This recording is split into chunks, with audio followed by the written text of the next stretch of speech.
मीมาจาก चंतापुरी มีไหม จันทบุรีก็participant เหรอมีไหม Hi, can you hear me?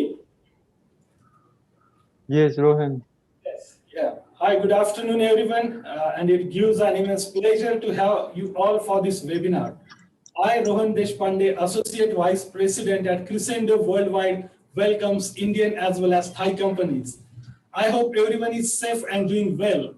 Proceeding ahead, the basic intention of this webinar is to introduce India and Thailand jewelry sector potential and focus on what could be the business opportunities for jewelry sector in between two countries. Jewelry is considered as a symbol of esteem for Indian women. The attraction for jewelry has been great in India that it has become a main part of tradition and as well as culture. To ascend their feminine beauty, women use jewelry and made mainly from gold, silver, copper, diamonds. Traditionally, jewelry has always been related with wealth, power, and prosperity. It is also forms of principal part of devotion among Indians. Okay, before we proceed with the presentations, I would like to introduce the speakers and our colleagues. First, we are having Mr. Rakesh Gandhi, who is the chairman of Gem and Jewellery of South Gujarat Chamber of Commerce and Industry. Welcome, Mr. Rakesh. Next, we are having Mr. Atul Jogani, who is the vice president of Thai Gems and Jewellery Traders Associations and Indian Thai Diamond and Color Stone Association. Welcome, Mr. Atul.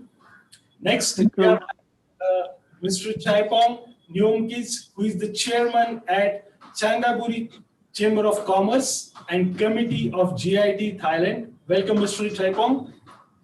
Next, we are having Mr. Jigar Doshi, who is the director of Business and Company in Surat. Welcome, Mr. Jigar.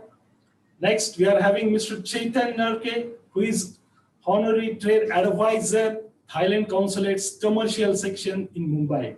Welcome, Mr. Chetan. And we are having Ms. Supatra, who is the Council Director of Thai Trade Center, Mumbai. Welcome, Ms. Supatra. Yes, now we will have some glimpse on the jewelry sector of Indian as well as Thai market. So I would request our IT team to please share the presentation. Okay, this is the Thailand-India business opportunities for jewelry sector. Yeah, as I already discussed, these are the today's speakers. So this is the index, and we will be dealing with Thailand, that is about Thailand, then the India-Thailand bilateral relations, then jewelry industry in Thailand, some facts, then we will be knowing about India, then jewelry industry in India, some trade fairs and exhibitions happening in between two countries, followed by associations and chambers, some steps for success and some forms of expansion in the foreign countries, followed by most important questions and answers. Just starting with the presentation, we would like to speak about Thailand. You can see the capital Bangkok and the exact location, having the population of 66.56 million recorded in 2019. The GDP is measured as $509.2 billion, and the GDP rank is 24th. Official language, as we all know, it is the Thai language. Yeah, this is the share of economic sector in GDP, the majority of which is the service sector, which is 59%, then 33% of industry, and the agricultural has a very small, that is 8% contribution. Some facts about India-Thailand relations. You can see India and Thailand share a maritime boundary in the Bay of Bengal. Thailand, being well established on global value chains, holds great opportunities for India, especially in manufacturing and services. Booming tourism, we know all that Thailand is very famous for tourism. An exchange of high-profile visits are helping to transform the modern Thai person perspective on New India and vice versa. Thailand is working hard with India to link the two markets through India's northeastern region, and Cambodia, Laos, and Myanmar. Some facts regarding the jewelry industry in Thailand. You can see on the screen, Thailand is famous for gems, and Thailand is a major global hub for colored gemstones. It is the largest exporter of silver jewelry. Gems and jewelry exports, including gold, topped $15.7 billion, which is showing a great market of jewelry. The key export markets are Asian, that is in Asia, India, the Middle East, and Hong Kong. The market is expected to grow annually by 7.1% compound annual growth rate in between 2021 to 2025. Revenue in the luxury jewelry segment is projected to reach $160 million in 2021. These are some forecasts made regarding jewelry, costume jewelry, and fine jewelry. You can see on the screen. In 2020, the value for jewelry stood up $2,564.2 million, and it is forecasted as $2,774 in 2025. Similarly, for the costume jewelry, it was recorded as 389.6 in 2020 and can be 409.5 in 2025. And also for fine jewelry, you can see the numbers on screen. This all shows the growing market. Yes, this is the sales of jewelry by category percent value growth. You can see the costume jewelry having a CAGR that is 73%. Then jewelry 18% and fine jewelry contributes 9%.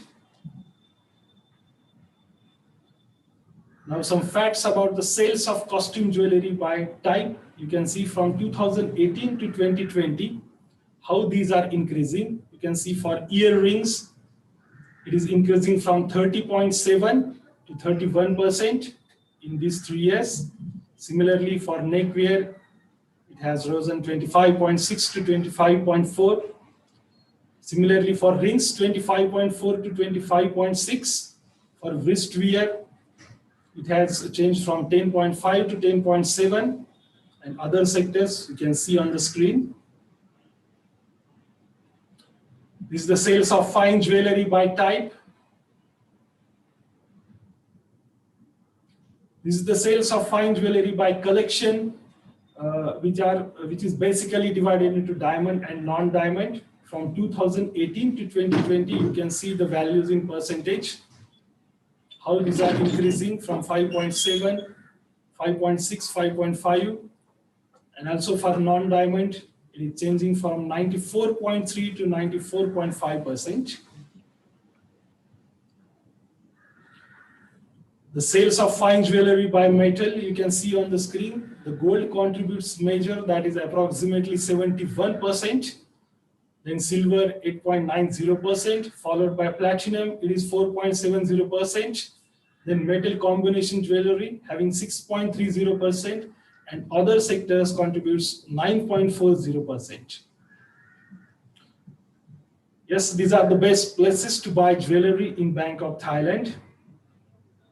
You can see some malls, MBK in Chinatown, in central department stores, and high-end jewelry at Siam Paragon.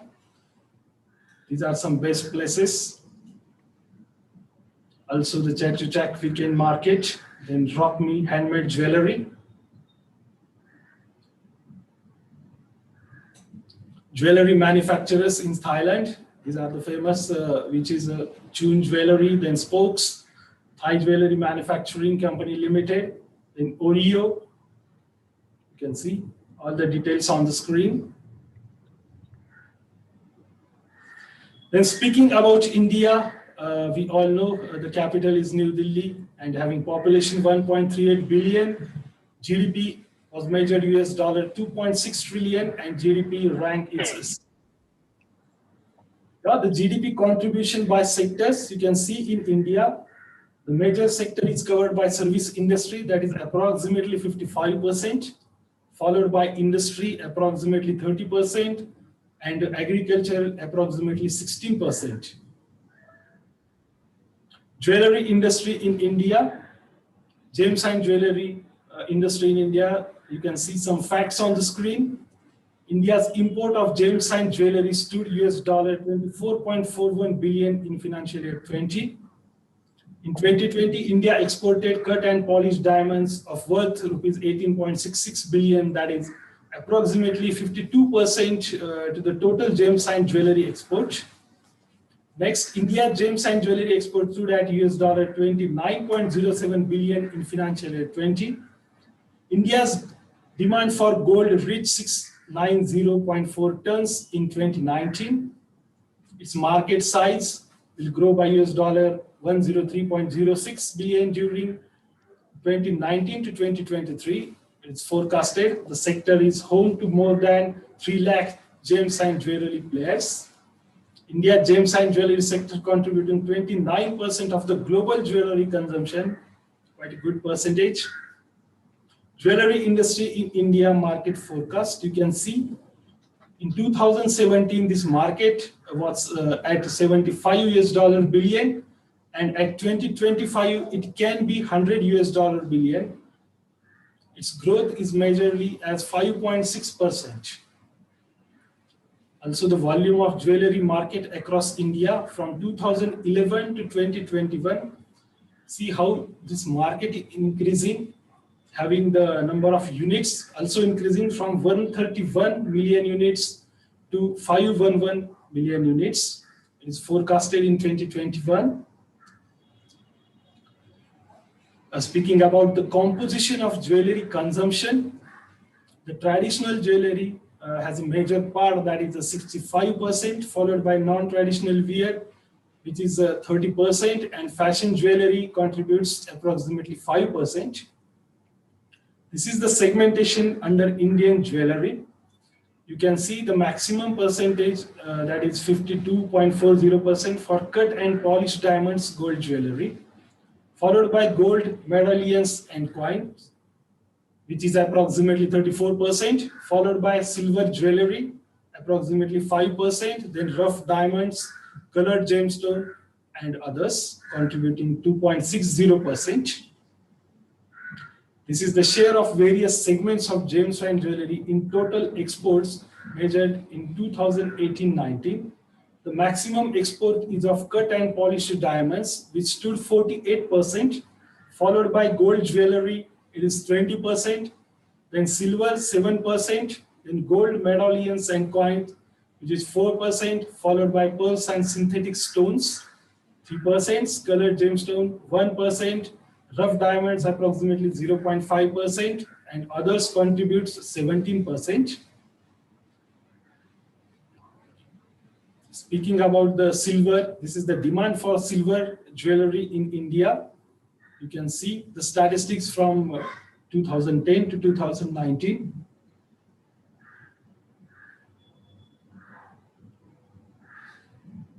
This is the India imitation jewelry market forecasted at 2022. From 2017 to 2022, the compound annual growth rate is 23.5%, and it can be reached up to $9.1868 billion. This is the annual demand volume of gold across India from 2008 to 2019. It was measured at 690.4 in 2019. This is the consumer of gold in the different part of India. You can see the gold consumption in India region-wise, where South contributes major, that is 37%, followed by West 32%, the North side 18%, and East side 13%. Also, the online marketing in India is growing at a very fast rate, that is e-commerce. India has now become the fastest growing e-commerce market in the world. It contributes approximately 4.3% online retail penetration in 2019. Online retail is projected to contribute 8% of overall retail in India. Indian online jewelry market has the potential to reach up to 10% of overall Indian jewelry market. Around 20% of the people in India shop online, and this trend is growing now very fast. Number of online buyers is expected to reach 50% by 2026. Yes, you can see the Indian online jewelry market forecast. It is forecasted as 3.7 US dollar billion, which is constantly growing from 2019 to 2025 with a compound annual growth rate of 28%. This is the organized jewelry retailing in India market share, organized retail versus informal from 2008 to 2025. See, the informal is growing from 7%, and it is forecasted to grow at 30% by 2025. Some facts regarding import-export of Indian gems and jewelry, world and India's position in 2019. You can see on the left-hand side the commodities, world export in USD billion, India's export in USD billion, and the respective percentage as well as the ranking. You can see India most of the times it is first and second ranking. For gold jewelry, cut and polished diamonds, it stood first. And for silver jewelry, it stood second, having the export 1.18 billion and percentage of 16.7%. Followed by colored gemstones, then imitation jewelry, synthetic diamonds as well as stones. These are the best markets to buy jewelry in India. This is the Sadar Bazaar, Delhi, which is very famous. Then Sarojini Nagar, Delhi. Then Bhuleshwar Market, very famous in the Mumbai. Silver Queen Jewelry in the Santa Cruz.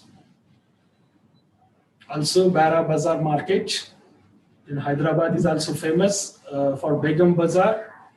In Jewellery Bazaar, Jaipur, and Lal Bazaar, Hyderabad. These are some famous places for the jewelry to buy. The most popular jewelry brands in India, you can see Tanishq, Malabar, then PCJ Jewelers, Amrapali, and Kalyan Jewelers. Speaking about some trade fairs and exhibitions for both the countries, you can see the Bangkok Gems and Jewelry Fair, Thailand. In Thailand, we had show Surat Sparkle Gems and Jewelry Exhibition, India. In Delhi Jewelry and Gem Fair, India. Jewelers Association Show, India. These are famous trade fairs and exhibitions. Some associations and chambers.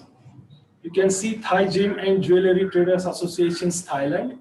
In All India Gem and Jewelry Domestic Council, India. In India Bullion and Jewelers Associations Limited. In All India Gems and Jewelry Trade Federations. Some steps for success in Indian as well as the Thai market. These are some recorded steps. First is knowing yourself, that is in terms of understanding your manufacturing and infrastructure capabilities. Then product suitability for region, and as well as the product approval and certifications required to launch your product in that region. Also the allocating resources and budget. You must be knowing yourself in terms of these parameters. After knowing yourself, the second step is knowing market in terms of understanding regional price structure, knowing import statistics, which market trends are going, which new products are launched in the market, then what are the customer need, which are the competitors present in that region, then logistic cost and import duty required. After knowing yourself and knowing market, next step is to preparing yourself in terms of defining strategy, the roadmap ahead, budget and resources allocation, preparing marketing material in the regional language. In the marketing material may be in the form of presentation, then website, brochures, product catalogs, and changes in product as per regional standard required.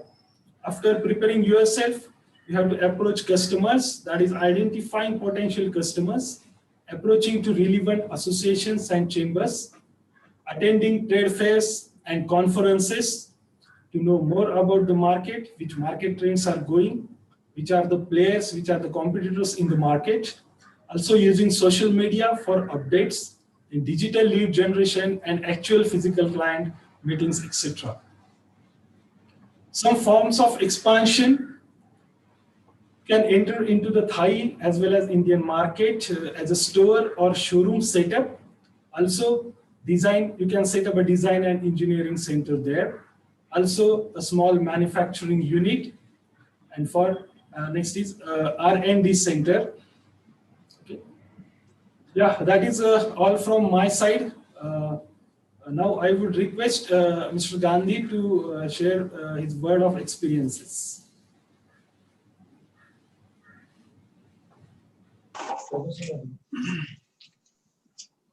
Good afternoon, friends.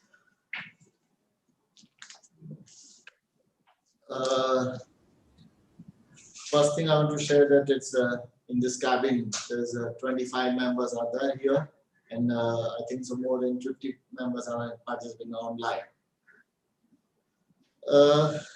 Hi, I'm Rakesh Gandhi, Group Chairman of the SCCI and the Head of Diamond and Jewellery Committees. The Southern Gujarat Chamber of Commerce and Industry, the Surat, a leading voice of the business community since 1914, with over 9,000 members and 100 plus affiliate associations from the entire South Gujarat area. The chamber, we have a 4 pillar, like a first, we are working in 4 pillars like a training through the workshops, seminars and conference through with our members, 9,000 members. We are doing exhibitions to give a direct benefit to our members, to bridge between the government and member associates. So these are the very core things, the 4 pillars of the chambers. It's nice to see the combination of Indian culture and our Thai people. I'm pleased to welcome Mr. Atul Jogani from the Thai Gems and Jewellery Trade Association, Mr. Chapong, the Chairman of Gems and Jewellery Trade Association in Chantapuri, Mr. Chetan Natke, Honorary Trade Advisor for the Thai Consulate Mumbai, and Mr. Jigar Dosi, the partner of CDNS and Company.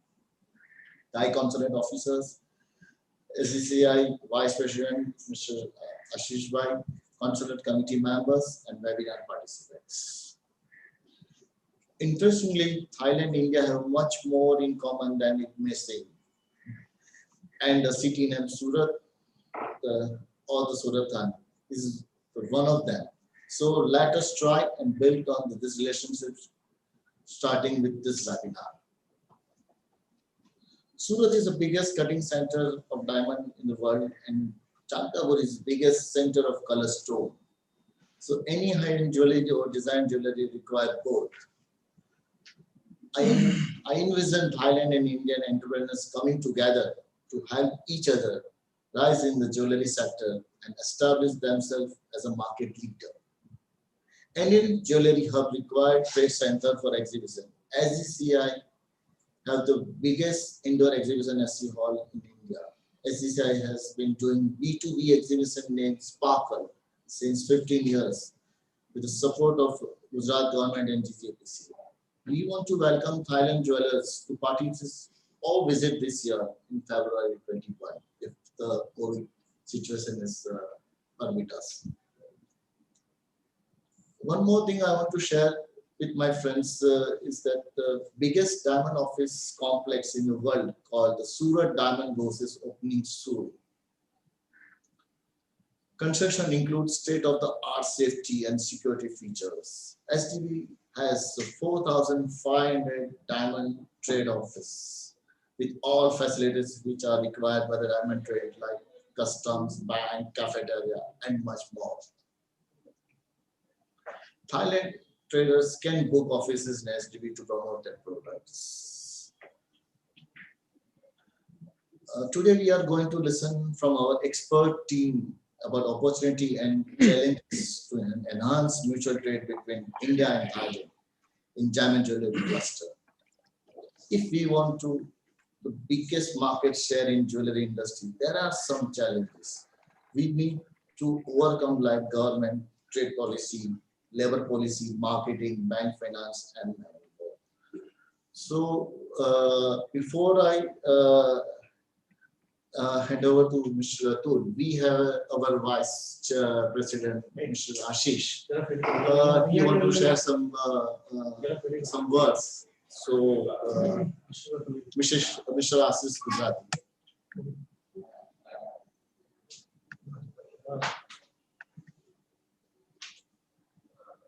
Thank you, Rakesh. I welcome you all on this India-Thailand business opportunity for the jewelry sector. I am pleased to be an honor to be the part of this seminar. I welcome Mr. Chipon, Mr. Jigar Doshi, Mr. Atul Jogani, and Mr. Chetan Rakesh. As mentioned by Mr. Rakesh, Surat is coming up with the largest trading hub, 66 lakh square feet of the trading area, Surat Diamond Booth. So I would like to invite you to come and visit this place so that you can have an overall view of this place. And as traditionally Surat and Indians are passionate about diamond, gold and silver. And as mentioned in the slide, we are #1 in diamond, #2 in gold and silver jewelry. So we hope to have a cooperation with Thailand in gold and silver jewelry. Once again, I welcome you all. Thank you.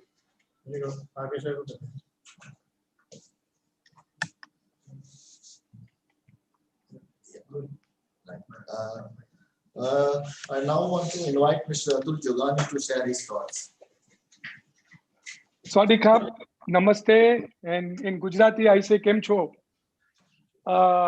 Look, my name is Atul Jogani. I am a Vice President of Thai Gem and Jewelry Association and also Vice President of India Diamond and Colorstone Association.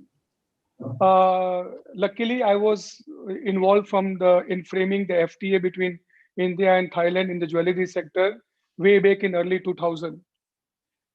The FTA is just suddenly it's stopped operational from last couple of years.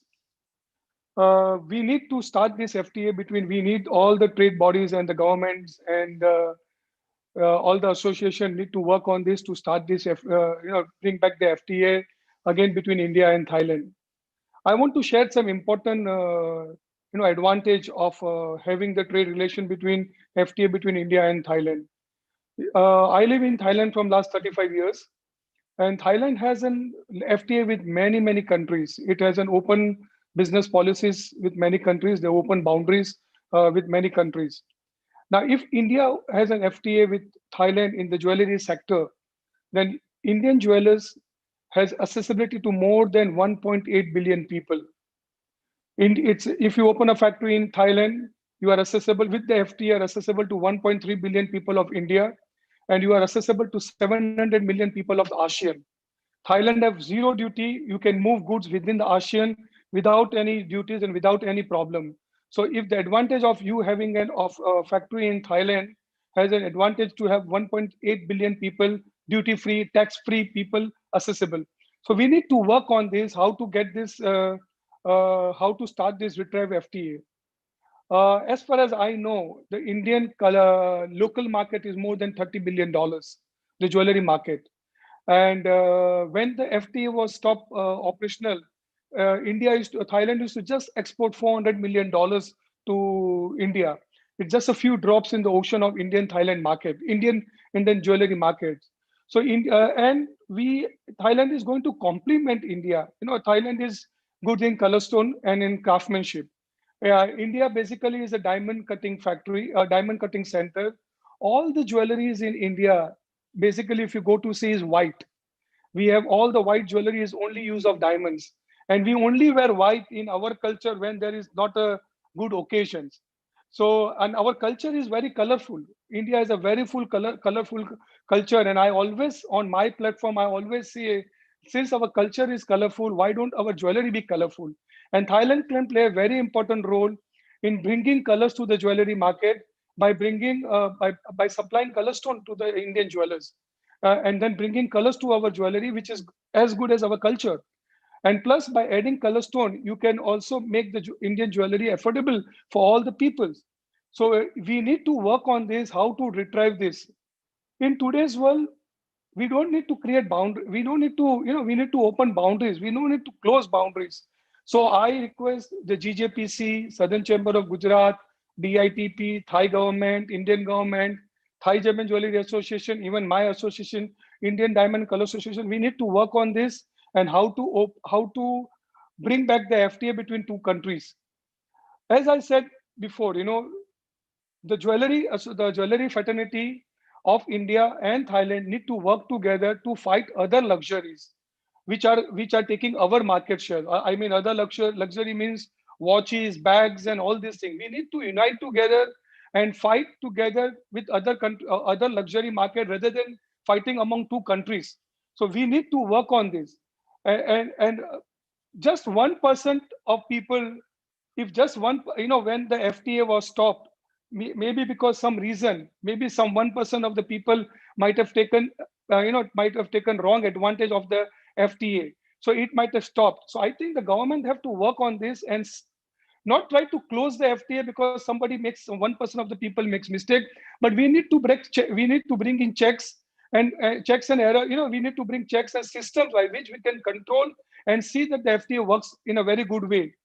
When the FTA was closed a couple of years back, I had personally came to Delhi. I had met the Indian authorities, and we had told the Indian authorities that Thailand is looking for a fair play. We are here to sell our skills. We are here to bring Colorstone to India. We are not here to do wrong practices. If there is an duty on gold, we would like you to impose a similar duty on the gold contents on studded jewelry. We don't want you to give a favorable, we don't want anybody to take the advantage of zero duty on gold between Thailand and India and do wrong practice. So we had proposed that why don't you start putting the existing gold duty on the gold contents of any jewelry coming from Thailand and India. But let us start it. We cannot just stop the trade between two countries. India also is going to benefit with this FTA, having the benefit of all 1.8 billion, the 600 to 700 ASEAN people market, and even Thai people will benefit the Indian market. So I think I request all the bodies involved that we should work on it and see that this FTA is retrieved, and we should work that whatever we should make a working committee between the trade bodies, between the government bodies, and see how we can plug all the loopholes and we stop people misusing the FTA and we let the right businessmen work in the right atmosphere. This is just, I want to just share my thoughts on FTA. And I was very much involved from the beginning. So I know what are the problems going on and what are the things. There was a misunderstanding in the Indian market that Thailand is exporting a lot of jewelry to India and people are misusing it. I can give you figures of last 8 years. The highest jewelry which has come from Thailand to India is $400 million.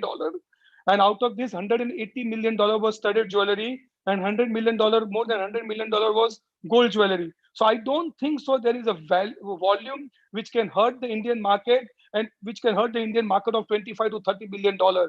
So I request the Indian fraternity, act like a big brother. We have a policy, Indians have a policy to help younger brothers. So let's look into it. How do we help the younger brothers? And with our Prime Minister, Mr. Modi's policy that looking east and looking how we can grow among all the ASEAN countries, we need to take this matter strongly and do it. I request Kun Supatra, the DITP head in Bombay, please work with the GJPC, work with the Southern Chamber of Commerce, work with the Thai Gem and Jewelry. I'm in India for next 2 months. I'm here for some social work. So let's all sit down and see how we can bring this FTA back.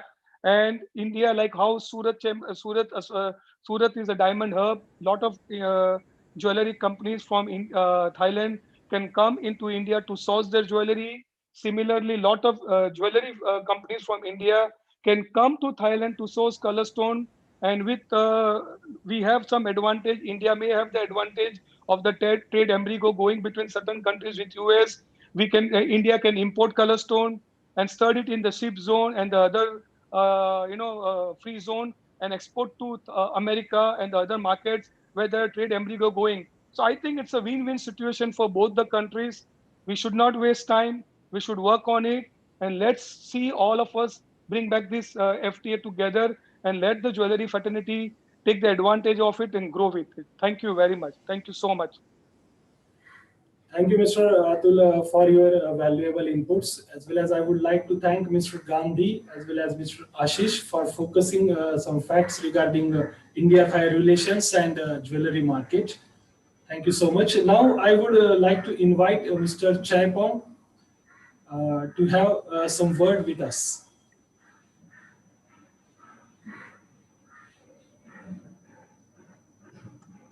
คุณหนึ่งยังไม่ได้เปิดไมค์ครับผม Hello, okay.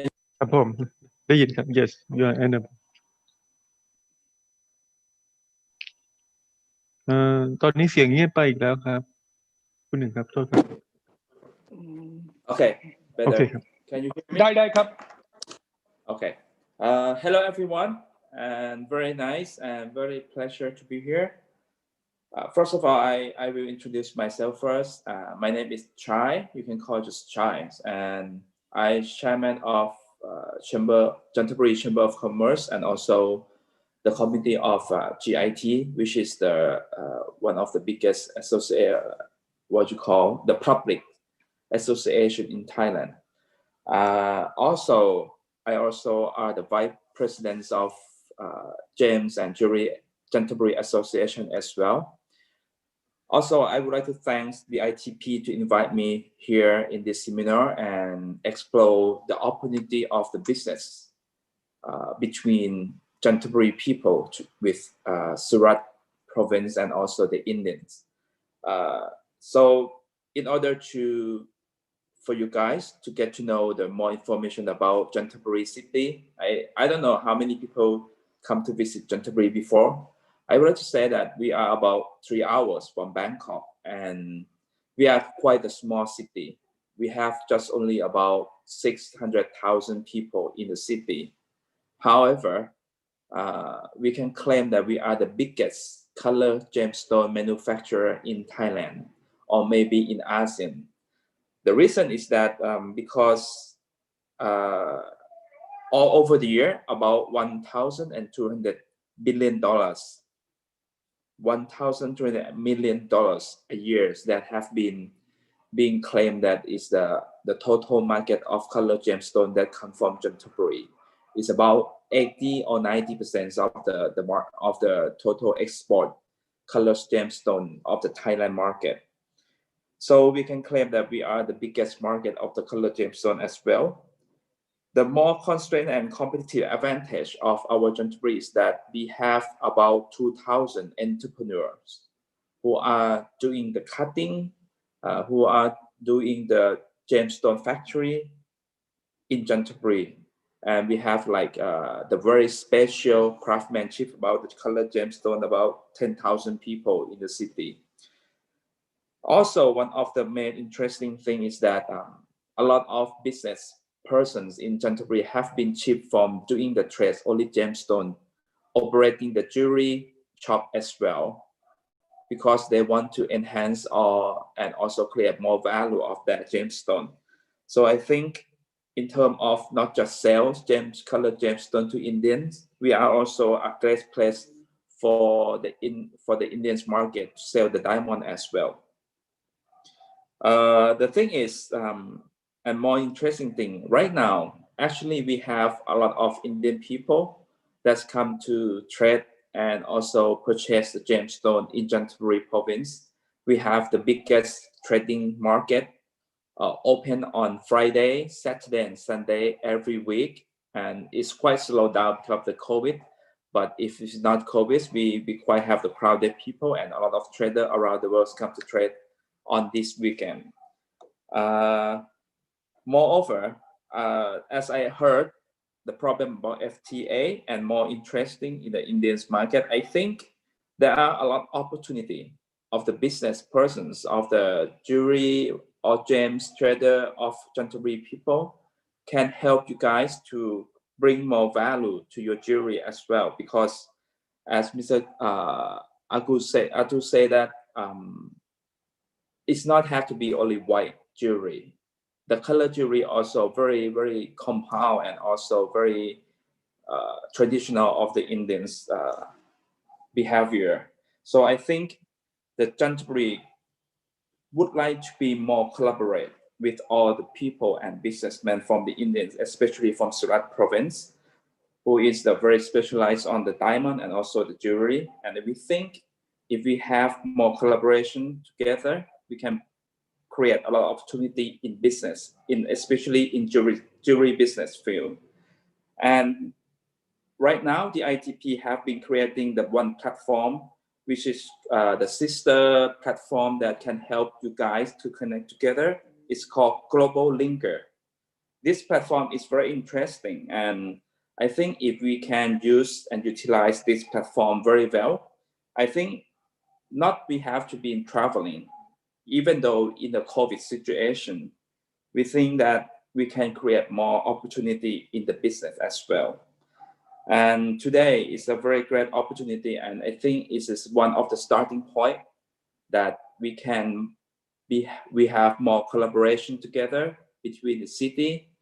First, we can do online, and later on, if the COVID have been gone, I think to make the collaboration between these two cities better, visiting each other or may get to know each other more well. I think both of our city, both of our business will be a lot better. That's the fact from me. Thank you so much. That's all for me. Thanks. Mr. Chairman, discussing some trade relation information. So next, now Mr. Jigar Doshi with us.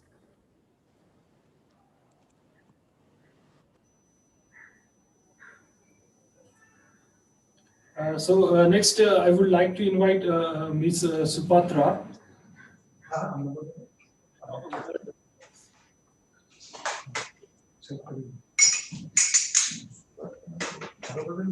Is it my turn? Mr. Doshi will continue. Yes, Mr. Doshi first, sir. Yes. Yes. Hi. Good afternoon, everyone. My name is Jigar Doshi. I'm a director of CDNS Private Limited.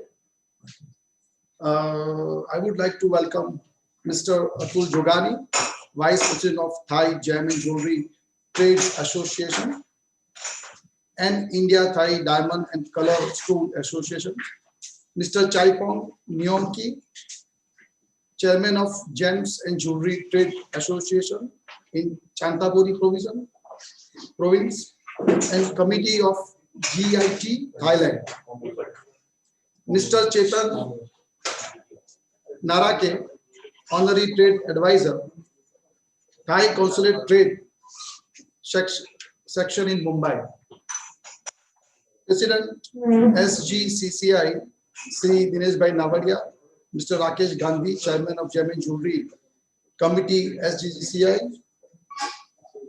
Supatra, dignitaries on the dais and business friends.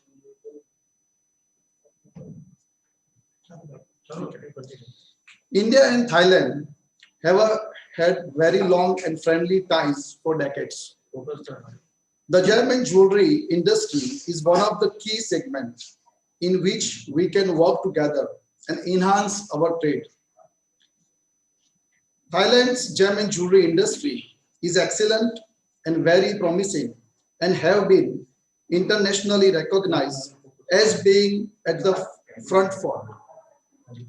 All finished jewelry product of Thailand are exquisite, having the amazing quality with the fine and attractive finishing. It has renowned production and design skill with the cutting edge technology and international recognized testing facilities. Thailand has evolved over the last few decades into a major player on the global gems and jewelry stage. This is all possible due to the very skilled workforce there. Thai craftsmen have been known for centuries as a remarkable creation of bold and beautiful pieces of jewelry. Thailand is known to have a very good relationship with China in perspective of business development in the gem and jewelry sector. Logistic facilities are efficient in Thailand with China India, and other countries as well. Sir, we can definitely work together, but our business people here in India want some favor from your government. If there are open policies introduced by the Thai government to attract Indian business people to open their offices, then we can definitely grow trade between the two countries. At present, to open a company in Thailand, we need to have a 51% Thai local person as a shareholder, which might prove as a address. We strongly believe that strengthen our ties, we can definitely mutually work over on this front. Language is also a barrier due to the use of local language in Thailand. All the legalities are also done in Thai language, which makes it essential to trust the translator. This is a great issue to be looked over. The US dollar is used as a currency in the gem and jewelry industry, and Thai bahts have been very strong since the last few years, and currently as well. This can impact the production cost at all the time, which can impact the export. Another point of information is that the ratio of worker of foreigner is to Thailand craftsmen is 1:4, which cannot be cost effective for small trading office. The problem of an individual having an office in Thailand and still facing visa issues can also be looked for business promotion. These are some matters which need consideration from your side to simulate the market interest and enhance the business in Thailand. As per the export figures of 2019, Thailand is ranked as #1 for silver jewelry exports and third rank for color gemstones, whereas India #1 exporter for cut and polished diamonds. This shows and proves that our friendly business can take business to new heights for both the countries. However, the next decade's future is in Far East countries, and if Thailand government can liberal their policies, then Thailand can be the next Hong Kong or Singapore. Looking forward to excellent and mutual business. Thank you.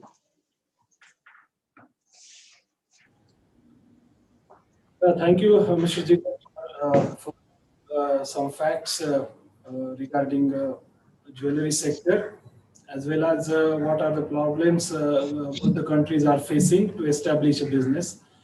Thank you. Next, we are having Ms. Supatra. So I would like to invite Ms. Supatra to have a word with us.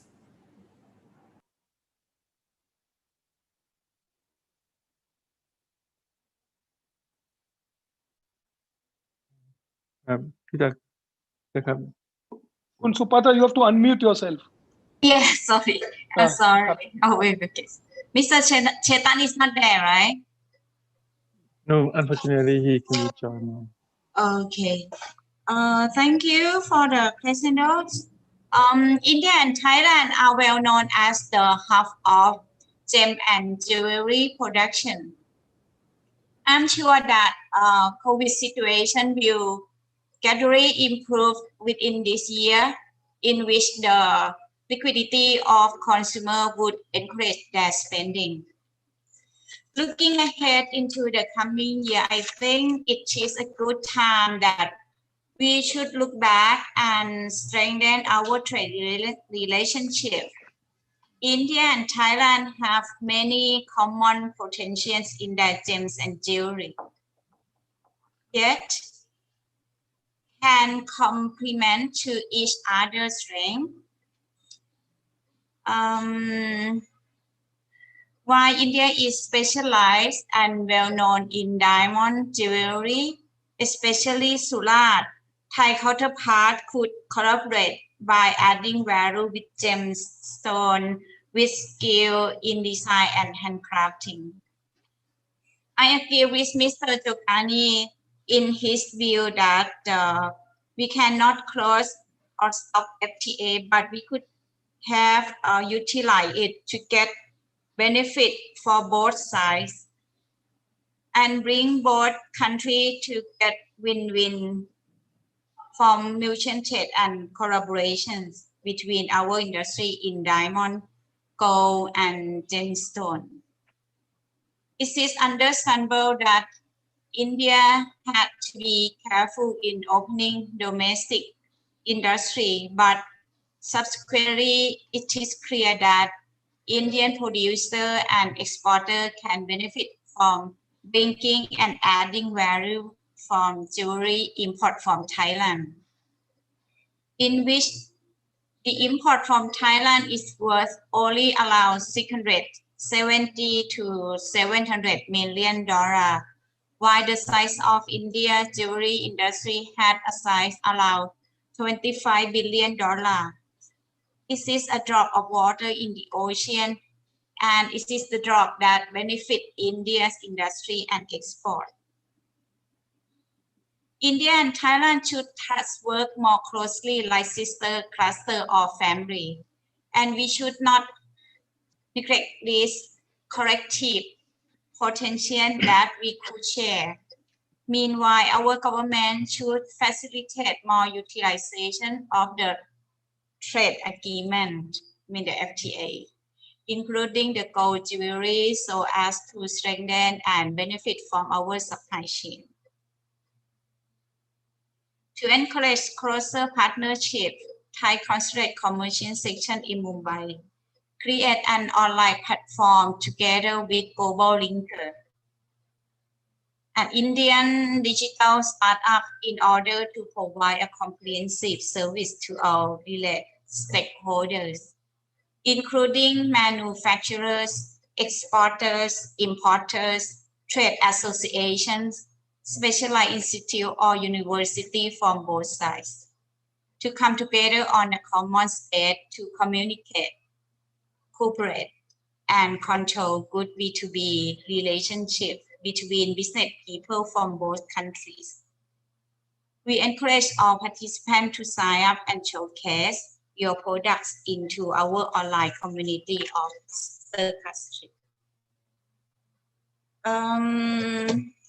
I would like to invite all of you to visit our 66 Bangkok Gem and Jewelry, the hybrid event, which will be take place in Bangkok on the 23rd to 27th February this year. Thank you. Yeah, thank you, Mr. Katra, for your valuable inputs and showing also the support of Thai government. Thank you so much. Next, we will be having a poll question round in which all the participants will see some questions on their screen. And I would request all the participants to take part aggressively and try to answer the questions. Okay, just a minute, we will be sharing some poll questions on your screen.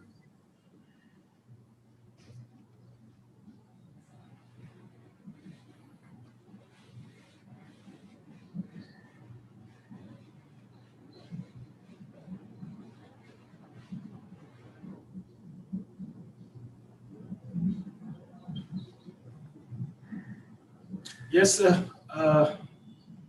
there are some poll questions. I would request all the participants to take part aggressively and try to answer the questions. The first question, do you have the potential business in India and Thailand? Next, do we have any expansion plans in terms of opening store, showroom setups, or manufacturing unit, design and engineering centers, R&D centers? Then, do you see India and Thailand as strategic location for jewelry market? Next, do you have any business inquiries from India or Thailand? And next question is, have you visited Thailand and India before? I would request all the participants to take part aggressively and try to answer the questions so that we can get more insights from our speakers. Yes, I can see the good response. Yes, India and Thailand as a strategic location for jewelry market. 100% participants are saying yes, it is a strategic location. As we all know, India and Thailand are ranked in the jewelry market.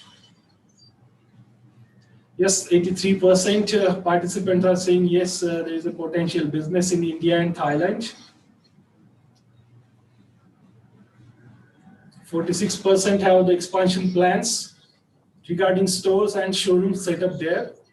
Also, 46% are saying yes, manufacturing unit. They have plans to set up a manufacturing unit there. Also, some participants are interested in research and development. Okay. 85% participants are saying yes, they have visited Thailand and India, vice versa before.